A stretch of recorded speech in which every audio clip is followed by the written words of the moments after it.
Hello అండి. Welcome to Pragna's kitchen. ఈరోజు మన బామ్మల కాలం నాటి వంటకం అండి. అదే అరటికాయ ఆవపెట్టు కూర. మా బామ్మ ఈ రెసిపీనైతే చాలా బాగా చేసేది.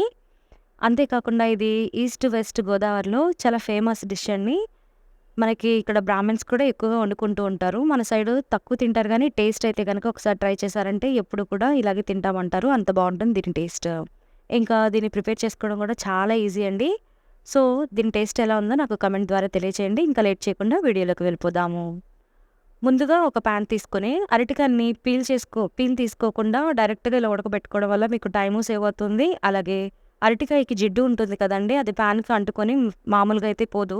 ఇలాగా కట్ చేయకుండా ఇలాగే పెట్టేసుకుంటే గనక మీకు ఆ జిడ్డు అనేది కూడా బయటికి రాకుండా ఉంటుంది.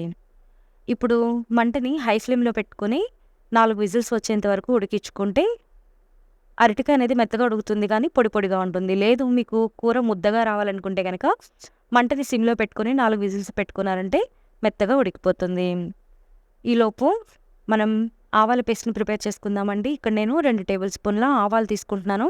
మనకి ఈ కూరకి ఈ ఆవాల పేస్ట్ అనేది చాలా ఇంపార్టెంట్ అండి. దీన్ని ఒకసారి పొడిగా పట్టుకోవాలండి. ఫస్టే మీరు వాటర్ వేసి పట్టుకుంటే మీకు ఈ ఆవాలనేది మెత్తగా నలగవు కాబట్టి ఇలాగ ఫస్ట్ పొడిలాగా పట్టుకొని తర్వాత కొద్దిగా వాటర్ పోసుకొని పేస్ట్ అనేది ఈ విధంగా మెత్తగా పట్టుకోవాలి. పౌడర్ కూడా వేసుకోవచ్చు. కానీ పౌడర్ వేసుకుంటే ఎక్కువ చిరుచేదు వస్తుందండి.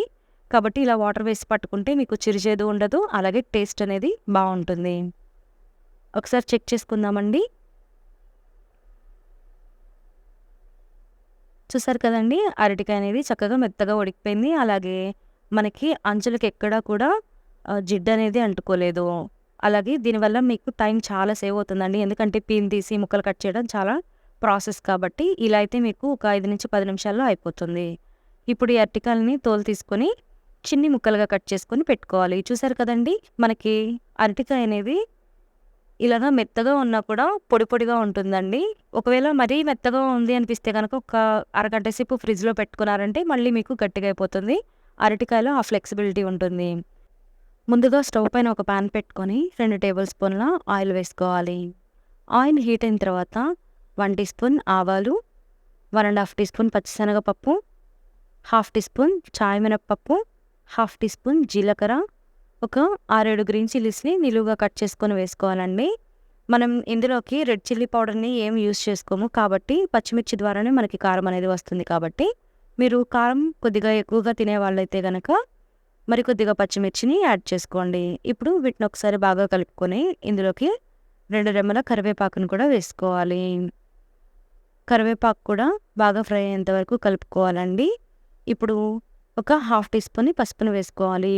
పసుపు అనేది ఇలాగా తాలింపులో వేసుకుంటే పసుపు పచ్చివాసన లేకుండా తాలింపుతో పాటు వేగి మంచి ఫ్లేవర్ వస్తుంది.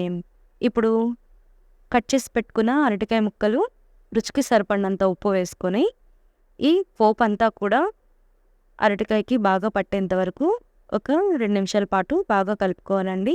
ఇక్కడ నేను తాలింపులో ఇంగువ వేయటం మర్చిపోయానండి. కాబట్టి ఇలాగా ముక్కలన్నీ సైడ్‌కి జరిపి ఒక చిటికెడు ఇంగువ వేసుకుంటున్నాను. అరటికాయ ఆవపెట్టు కూరకి మనం వేసుకునే ఆవాల పేస్ట్‌కి ఇంగు కాంబినేషన్ చాలా బావుంటుందండి. కాబట్టి స్కిప్ చేయకుండా వేసుకోండి.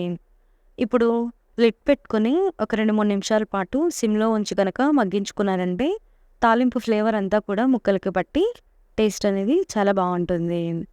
ఇప్పుడు లిడ్ తీసిన తర్వాత మరొకసారి ముక్కల్ని కలుపుకొని 1½ టీ స్పూన్ మిక్సీ పట్టుకున్న ఆవపిండి వేసుకోవాలండి.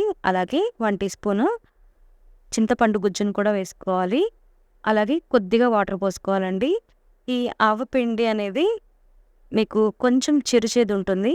ఆ చిరుచేదు రాకుండా ఉండడం కోసం చింతపండు అనేది వేసాము. చింతపండు గుజ్జు వేసుకోవడం వల్ల మీకు పుల్లదనానికి మీకు చేదనేది ఉండదు. ఇప్పుడు ఒక 2-3 నిమిషాలు మళ్ళీ గనక ఇలాగ బాగా కలుపుకున్నారంటే ఈ ఆవపిండి ఫ్లేవర్ అంతా కూడా ముక్కలకు పట్టి కర్రీ అనేది ఎంతో కమ్మగా ఉంటుందండి. వేడి వేడి అన్నంలోకి గనక మీరు దీన్ని కలుపుకొని తిన్నారంటే ఒక్క ముద్ద కూడా వదలకుండా తింటారు. అంత బావుంటుంది. అలాగే దీని టేస్ట్ ఎలా ఉందో నాకు ఒక కామెంట్ ద్వారా తెలియజేయండి. మరి చూసారు కదండీ ఈ వీడియో. ఈ రెసిపీ కనుక మీకు నచ్చినట్లయితే ప్లీజ్ నా ఛానల్‌ని సబ్స్క్రైబ్ చేసుకొని పక్కనే ఉన్న బెల్ ఐకాన్‌ని క్లిక్ చేయండి. అలాగే ఒక్క లైక్ చేసి షేర్ చేయండి.